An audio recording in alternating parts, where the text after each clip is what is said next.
Good morning everyone, welcome back to new blog. তো কেমন আছো তোমরা সবাই? আশা করি সবাই খুব ভালো আছো। আমিও খুব ভালো আছি। দেখো কি আগের দিনকে তোমাদেরকে দেখিয়েছি আমাদের এখানে কালী পুজোর কিছু পার্ট, আজকে তার সেকেন্ড পার্ট দিচ্ছি তোমাদের সাথে। দেখো এখানে খাওয়া দাওয়া হচ্ছিল, মানে আর কি যে ভোগটা বিতরণ হচ্ছিল। তো এখানে মানে যে পরিমাণ লোক, লাইন দিলে তোমার 2-3 ব্যাচ পরে হয়তো জায়গা পাওয়া যাবে। তো সেরকমই একটা অবস্থা। আমি কিছুক্ষণ দাঁড়িয়েছিলাম যদিও, কিন্তু সেই জায়গাটা আমি আমার মামিমার জন্য দিয়ে আমি বেরিয়ে গেছি, কারণ ক্রিস বাড়িতে একা গিয়েছিল, মানে ওর বাবার সাথে গিয়েছিল, কিন্তু ও ওখানে কোনোভাবে থাকছিল না। আর আমি বাবাকে আর কি বলেছিলাম যে ওকে একটু খাইয়ে দেওয়ার জন্য, কিন্তু বাবা ভাতও মাখিয়েছে কিন্তু ওকে কোনোভাবে খাওয়াতে পারেনি।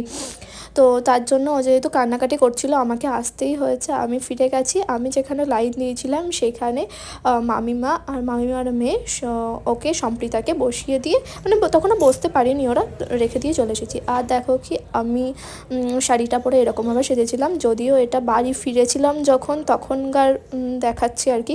তার আগে একটু সেজে গুজে গেছিলাম, মুখে তো কোনো মেকআপ করে যায়নি, তো সেরকম অতটাও ভালো লাগছিল না। তো যাই হোক, তোমাদেরকে শুধু দেখাচ্ছি যে শাড়িটা কেমন রেডি করেছিলাম, আমি ব্লাউজটাও রেডি করেছিলাম। কেমন লাগছে অবশ্যই তোমরা জানিও কিন্তু যে শাড়িটা পরে কেমন লাগছে আমাকে। আর দেখো কি জাস্ট একটা হাত খোপা বানিয়ে দিয়েছিল মা, তো সেটাই করে নিয়েছিলাম। গলায় দুটো হার পরেছিলাম, আর জাস্ট শাড়িটা হাতে তোমার একটা বালা পরেছিলাম, শাখা পলা, এইটুকু। এত কান্না আসছিল কোথা থেকে? কি করে কাঁদছিলে তুমি? কি করে কাঁদছিলে তুমি? ওরকম করে কাঁদছো? তোমার মাম্মা এসে গেছে? এসেছে? আর দেখো কি আমি এখন বাড়ি এসেছিলাম, যেটার জন্য হলো ক্রিস প্রচণ্ড কান্নাকাটি করছিল আর ও কোনোভাবেই খাচ্ছিল না। বাবাকে বলেছিলাম যে এক দুগাল যা খায় তাই খাইয়ে দেওয়ার জন্য, কিন্তু ও কোনোভাবে শুনছিল না আর এত কান্নাকাটি করছিল, যার জন্য প্রচণ্ড কাশি হচ্ছিল। ওই জন্য আমি ওখানে ভোগ খাওয়ার জন্য লাইনও দিয়েছিলাম, কিন্তু সেখানে তো দাঁড়াতে পারিনি, অনেক দেরি হতো।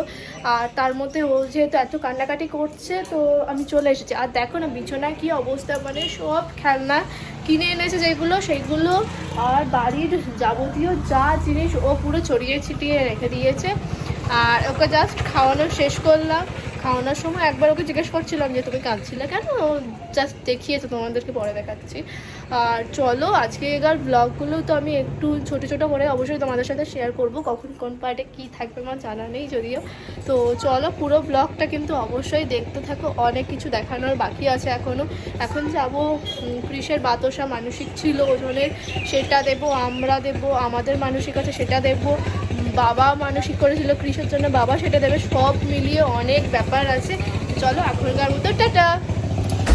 আর দেখো কি এইগুলো হলো ওই মেয়েদের সাজাগোজার একটা দোকান ছিল, তো ওখান থেকে কিছু জিনিস কিনছিলাম সোনার জন্য, সম্প্রীতার জন্য আর সোহানের জন্য, ওইগুলো দিয়ে দিয়েছি। আর দেখো কি বাতাসা হরুনুর হচ্ছিলো, এটা পুরো একদম শেষের মুহূর্তে, খুবই অল্প ছড়ানো হচ্ছিলো। আমাদের যখন ছড়ানো হয়েছিল তখন আমরা এতটাই ব্যস্ত ছিলাম, কেউই কোনো ক্লিপস নিতে পারিনি, আর অনেক ভিড়, তো এর মধ্যে থেকে ক্লিপস নেওয়া পসিবল ছিল না।